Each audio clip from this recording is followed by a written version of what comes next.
अस्सलाम वालेकुम, बिस्मिल्लाहिर्रहमानिर्रहीम। आज हम बनाएंगे आलू के नान। तो ये आलू थे जिन्हें उबले हुए मैंने कद्दूकश कर लिया है। और इन सब चीज़ों में जो हम मसाला डालेंगे वो आप देख लीजिए।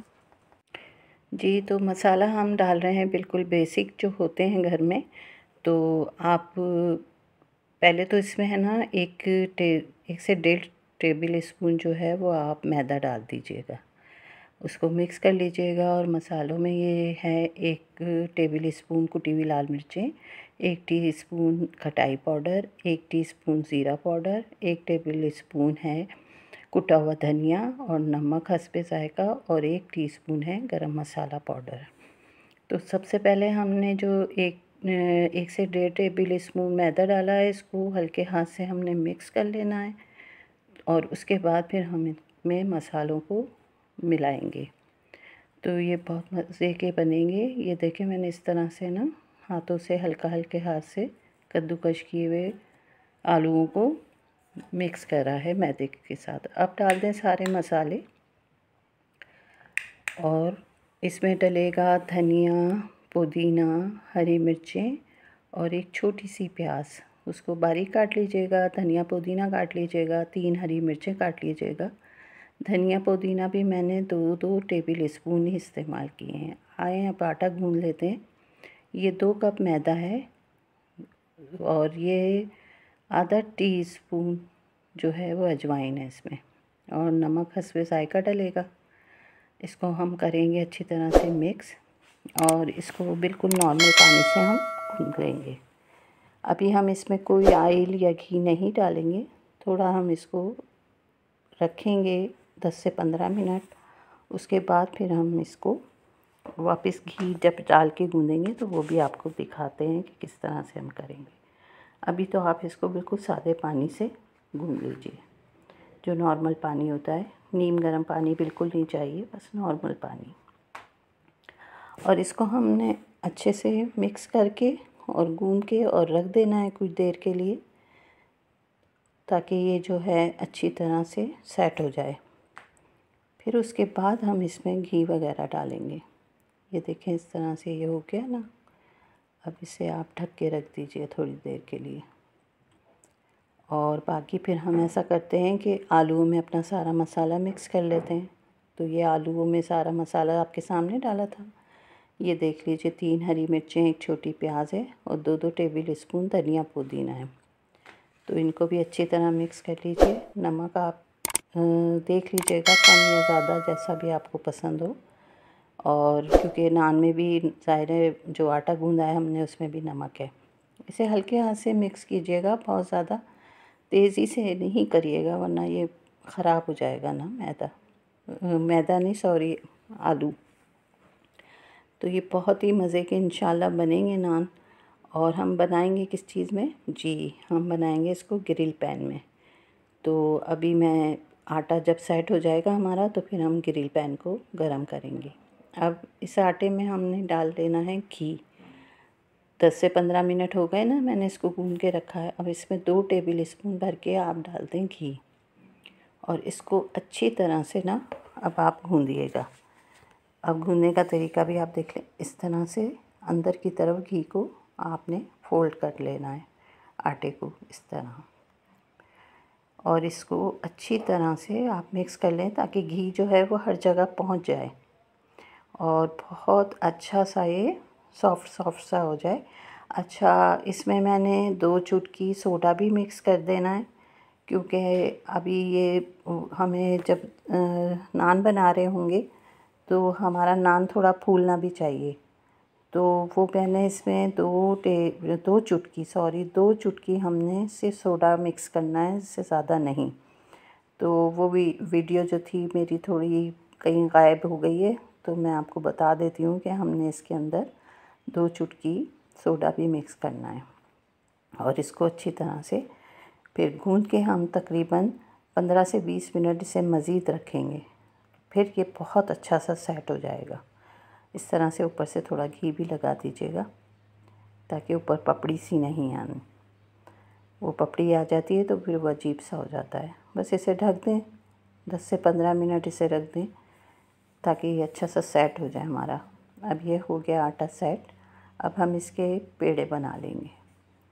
तो ये देख लें आप, सॉफ्ट है, बहुत ऐसा सख्त सा आटा नहीं है, और जो सोडा डाला है उससे भी ये बहुत अच्छा इसकी वो हो गई है। क्या कहना चाहिए, चले कुछ भी नहीं कहना चाहिए, बस कि ये सोडा डालने से अच्छा राइस हो जाता है। तो अब हम इसके बना लेते हैं पेड़े, ताकि फिर हमें रोटियां बनाना आसान हो जाए। ठीक है ना। ये पैन मैंने ग्रिल पैन रख दिया है गर्म होने के लिए, और अब हम पेड़े स्टार्ट करते हैं बनाना।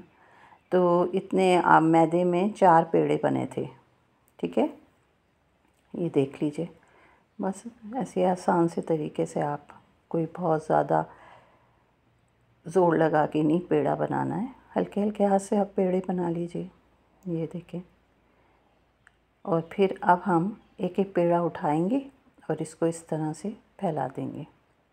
ठीक है, काउंटर पे इस तरह फैला दीजिए, और इसमें फिर आलू जो हमने बनाया था वो हम इसमें डाल देंगे, और इसके ऊपर हमने तिल भी लगाने हैं। तो ये बहुत ही उम्दा और मज़ेदार किस्म के हमारे आलू के नान तैयार हो जाएंगे। तो बताइए आपको रेसिपी कैसी लग रही है, अच्छी या नहीं। तो अपनी राय का ज़रूर इज़हार कीजिए। हमें अच्छा लगता है आप अगर हमें बताते हैं, और अगर हमारी कोई गलती हो तो वो भी आप बताया करें। इस तरह हम चारों पेड़ों को बना के रख लेंगे ताकि काम हो जाए आसान। ठीक है ना, ताकि हमें मुश्किल नहीं हो और जल्दी जल्दी हम बना भी लें। ये देखें, 3 तो बन गए, और ये चौथा भी। एक दफ़ा और देख लीजिए, इस तरह से इनको आप फोल्ड करें तो ये बहुत ही मज़े का नान बनेगा। इंशाल्लाह फटेगा भी नहीं, बिल्कुल सेट हो जाएगा।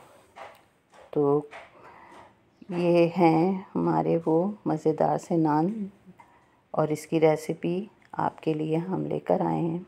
अब इस तरह से आप इसको हाथों से इस तरह फैला दीजिए। ठीक है ना, आराम आराम से। अगर थोड़ा सा फट भी जाता है तो कोई मसला नहीं, बस आप ख्याल से करिएगा। तो इस तरह से बहुत ज़्यादा बड़े नान भी हमें नहीं बनाने। फिर हम इसको इसके पीछे थोड़ा पानी लगाएंगे और इसको ग्रिल पैन पे रख देंगे। ऊपर लगा देंगे तिल, सफ़ेद तिल हैं ये। अच्छी तरह फिर हाथ से दबा दीजिएगा ताकि वो उतरे नहीं। लेकिन मैं फिर भी बताऊं, तिल उतरते हैं, ऐसा नहीं है कि नहीं उतरते, लेकिन थोड़े उतर जाते हैं। यहाँ पे हम पीछे की तरफ लगा देंगे पानी, और इसके ऊपर हम ग्रिल के ऊपर इसको रख देंगे, और ऊपर इसके को कवर करेंगे हम। और फिर हम इसके चारों तरफ, जो ग्रिल पैन है उसके चारों तरफ हम थोड़ा थोड़ा पानी भी डालेंगे। जो स्टीम बनेगी तो उससे ये नान बहुत ही उम्दा बनेगा। ये देखें, इस तरह से हल्के हल्के हाथ से आप दबा दीजिएगा, और वो जो नान पे ग्रिल के निशान आएंगे वो भी बड़े अच्छे लगने वाले हैं इंशाल्लाह। और फिर आप इसके चारों तरफ हल्का हल्का पानी डाल दीजिएगा, इसको कवर कर दीजिएगा। इस तरह से ये पानी डलेगा, उससे नान फूलता है और बहुत अच्छा बनता है, अंदर तक पक जाता है। तो ये आप ज़रूर ध्यान रखिएगा इस बात का कि हमें 1 से 2 बार इस तरह हमें हल्का हल्का पानी इस पे डालते रहना है जब तक कि ये फूल नहीं जाता। ये देखें, फूल गया है ना। अब इसको पलट दीजिए आप आराम से। ये आप माशाल्लाह, ये देखें, इस पे ग्रिल के निशान भी कितने अच्छे आ गए ना। तो ये बहुत ही मज़े का बनने वाला है। अब इसके ऊपर आप हल्का सा मक्खन लगा दें। बहुत ज़्यादा लगाने की ज़रूरत नहीं, क्योंकि हम तैयार होने के बाद इसके ऊपर मक्खन लगा कर ही खाएंगे। तो इसको फिर वापस कवर कर दें आप। और पानी जिस तरह भी मैंने आपको बताया था डालने का, तो वो थोड़ी थोड़ी देर में आप इसके चारों तरफ ज़रूर डालिएगा। उससे जो है स्टीम बनती है, और स्टीम से ये नान बहुत अच्छा बनता है, सॉफ्ट भी होता है और मज़ेदार भी। तो ये देखें कितना अच्छा माशाल्लाह माशाल्लाह नान तैयार हो गया। तो नान तैयार करना कोई मुश्किल काम नहीं है, आप घर में बना सकते हैं साफ़ सुथरे तरीके से, और बहुत अच्छा लगता है। अभी मैं आपको निकाल के दिखाती हूँ इसको डिश में, और प्लेट में, सॉरी डिश में नहीं, प्लेट में। और हम इसके ऊपर लगाएंगे मक्खन, और फिर आप इसको चटनी, अचार या जो आपको पसंद हो, या ये वैसे ही सादा भी बहुत मज़े का लगेगा। ज़रूरी नहीं है कि चटनी भी हो। ओह! मक्खन अब देखें कितनी देर से निकल रहा है। ठहरें, इसको निकालते हैं मक्खन को दूसरे चम्मच से, इस तरह से। और ख़ूब अच्छा सा आप इसमें मक्खन, अगर आप ज़्यादा खाना चाहते हैं ज़्यादा लगा लें, कोई हर्ज नहीं है। तो ये बहुत बहुत यम्मी बना है। एक बार मेरे कहने से इसको ज़रूर बनाइएगा और एंजॉय कीजिएगा। और ये आपको रमज़ान में भी अगर आप बनाना चाहते हैं, आपके पास टाइम है, तो ज़रूर बनाएं। और देखें क्या इसमें ख़राबी है, मार्केट से ज़्यादा अच्छा है। और आपने ख़ुद बनाया हो, अपने हाथों से बनाया हो, साफ़ सुथरे तरीके से बनाया हो, तो उसकी बात ही कुछ और है। तो वो घर वालों से भी दाद लीजिए और ख़ुद भी खुश हो जाइए कि आपको एक अच्छी रेसिपी हमारी वजह से ही या किसी भी वजह से मिल रही है अगर, तो आपको वो ज़रूर बना लेनी चाहिए। दुआओं में याद रखिएगा। अल्लाह हाफ़िज़।